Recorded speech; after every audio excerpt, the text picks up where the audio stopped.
एक बार किशोरी जी ठाकुर जी से बोली हम बंसी बजाएंगे। जो बोले आप बंसी मत बजाओ। बोले क्यों? बोले बजेगी नहीं आप। किशोरी जी बोली अच्छा हमसे नहीं बजेगी। ललिता विशाखा तुरंत आ गई, ये पहले आ जाए लड़वे लाल जी थे। का कही तुमने? बोले मैं यूं कह रहा हूँ कि हमारी श्यामाजू बंसी ना बजा पाएंगी। अच्छा हमारी लाडली जू जब चले ना तो उनके पामन की नूपुर उनकी ध्वनि पे राग रागनी वारे वारे जामे, और तुम यूं कह रहे हो हमारी लाडली जी बंसी ना बजा पाएंगी।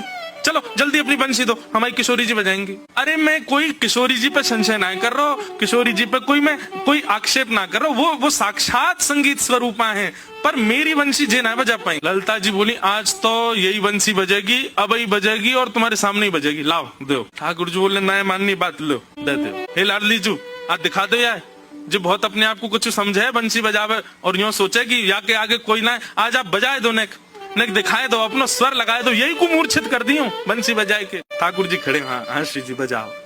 हमारा तो सौभाग्य कि हमारी बंसी आपकी सेवा में, पर मैं फिर कह रहा हूँ जी बजेगी नहीं। किशोरी जी ने अपने अधर पर वेणु धारण करके अपनी कोमल उंगलियों से छिद्रों को आच्छादित किया और जैसे ही प्राण पिरोए बस हवा ही हवा निकले, स्वर नहीं निकले। ललिता विशाखा कह रही है अरे जल पिला गलो सुगो श्यामाजू को जल पिलाए दियो लेकिन बंसी नए बजे। ठाकुर जी मंद मंद मुस्कुरा रहे। अब मैं कह रहा हूँ नए बजेगी मुंह वापस कर दो।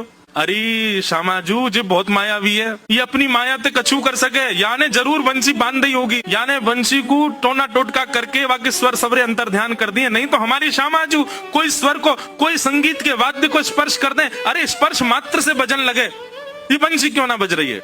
ठाकुर जी बोले पहले वंशी वापस करो फिर बताऊंगा। किशोरी जी ने वंशी वापस करी। ठाकुर जी बोले अच्छा एक बात बताओ, आप वंशी को वादन करते समय मन में कौन को चिंतन कर रही?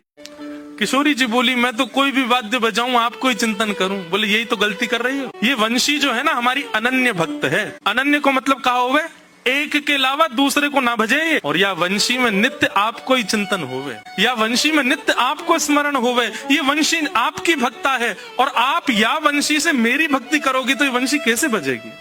हे श्यामाजू आप नेत्र बंद करके अपनो ही चिंतन करो, मतलब अपने स्वरूप को ध्यान करो। जब आप अपनो ध्यान करोगी तब ये वंशी बजेगी, क्योंकि या वंशी में तो नित्य आपको ही गायन की हो जाए। किशोरी जी ने अधर पर वंशी रख के जैसे स्वयं को स्मरण किया, अपने रूप नक अपने रूप नेत्र आदि को स्मरण किया, अपनो ही स्मरण करके जैसे वंशी अधर पर धरी बिना फूंक के वंशी बजन लगी। किशोरी जी के नेत्र सजल है गए।